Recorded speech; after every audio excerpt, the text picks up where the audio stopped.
আসসালামু আলাইকুম, কেমন আছেন সবাই? আশা করছি সবাই ভালো আছেন। আজকে আমি আপনাদের সামনে যে সার্কিটটি কানেকশন করেছি, যে সার্কিটটির কানেকশন দেখাবো সেটি হচ্ছে motor control with using timer. টাইমারের সাহায্যে কিভাবে একটি মোটরকে আমরা কন্ট্রোল করব সেটি আজকে আমি এখানে কানেকশন দিয়েছি। তো আমরা জানি টাইমারের কাজ হচ্ছে একটি সার্কিটে পাওয়ার দেওয়ার পর নির্দিষ্ট একটি সময় পরে লোডটিকে অন করা। তো তার জন্য আমাদের যে যে ইকুইপমেন্টগুলো প্রয়োজন হবে আমরা ইকুইপমেন্টগুলো সংযুক্ত করে নিয়েছি। প্রথমে হচ্ছে একটি এমসিবি, তারপর একটি ম্যাগনেটিক কন্ডাক্টর, একটি রিলে এবং একটি টাইমার।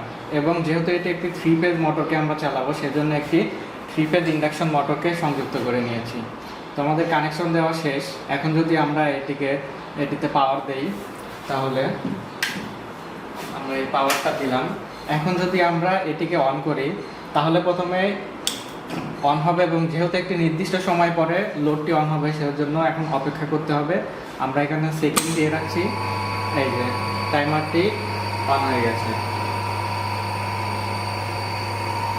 নির্দিষ্ট সময় পরে টাইমারটি অন হয়েছে এবং আমাদের লোডের যে মোটরটা আছে মোটরটিও চালু হয়ে গেছে। এখন যদি আমরা এটা অফ করে দিই তাহলে অফ হয়ে যাবে। এখন যদি আবার আমরা অন করি তাহলে আবার এই নির্দিষ্ট সময় পরে অপেক্ষা করতে হবে, পর্যন্ত অপেক্ষা করতে হবে। এই যে আবার মোটরটি চালু হয়ে গেছে। এটি ছিল টাইমারের সাহায্যে একটি মোটরকে কন্ট্রোল করা সার্কিট। ধন্যবাদ।